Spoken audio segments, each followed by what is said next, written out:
حضرت عبداللہ ابن عمر رضی اللہ عنہ کی خدمت میں ایک نوجوان آیا اور آ کر کہنے لگا عبداللہ میں نے اپنی اماں کو بیت اللہ کا طواف کرایا ہے اور کندھے پہ بوڑھی ماں کو اٹھایا ہوا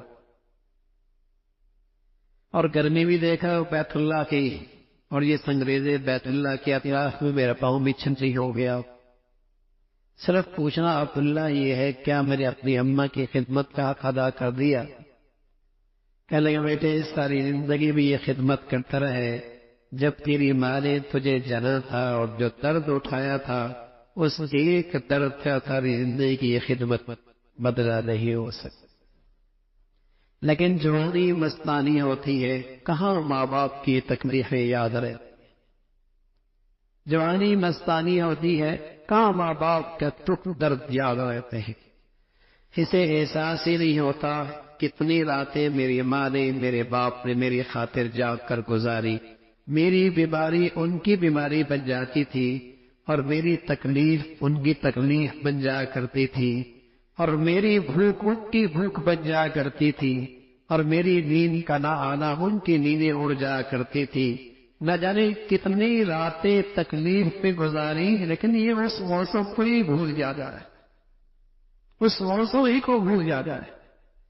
حالانکہ اللہ نے جب اپنا حق بتایا، اپنا حق ایک جملہ کا اللہ تعبدوا الا ایہ، لیکن جب بات اماں ابا کی آئی وبالوالدین احسانا اما یبلغن عندک الکبر احدہما او کلاہما فلا تقل لہما اف ولا تنہرہما وقل لہما قولا کریما واخفض لهما جناح الذل من الرحمة وقل رب ارحمهما كما ربياني صغيرا. ایک جملہ نہیں کہا، 7 جملے کہا.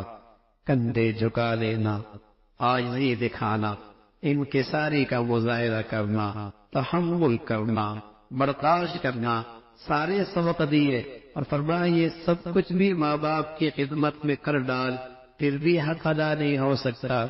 جھولی پھیلا، فقیر بن، اللہ سے کہے اے اللہ جیسے انہوں نے میرے بچپن میں مجھ پہ شفقت کی تو ان کے بڑھاپے پہ رحم فرما. لیکن میرے عزیزوں جب خون سفید ہونے لگ جائے، حیا اور رستت ہونے لگ جائے، عفت پاک دامنی گندگیوں سے بھر جائے اور یہ گندے ڈرائے اولاد کی گندگیوں سے ساری قدریں مٹ جائیں، پھر ماں باپ کی عظمت کا کھانا کہاں رہتا؟ اب تو نوجوان بعض اوقات لگتا ہی نہیں کہ یہ مسلمانوں کی اولادیں رہ گئے. ایسے دکھی ہیں ماں باپ، ایسے دکھی ہے. یہ اولاد کا دکھ ہے بھی ایسا میرے عزیزوں کہ نہ کسی کو بتا سکتے ہیں نہ برداشت کر سکتے، نہ کسی کو بتا سکتے ہیں نہ برداشت کر سکتے ہیں.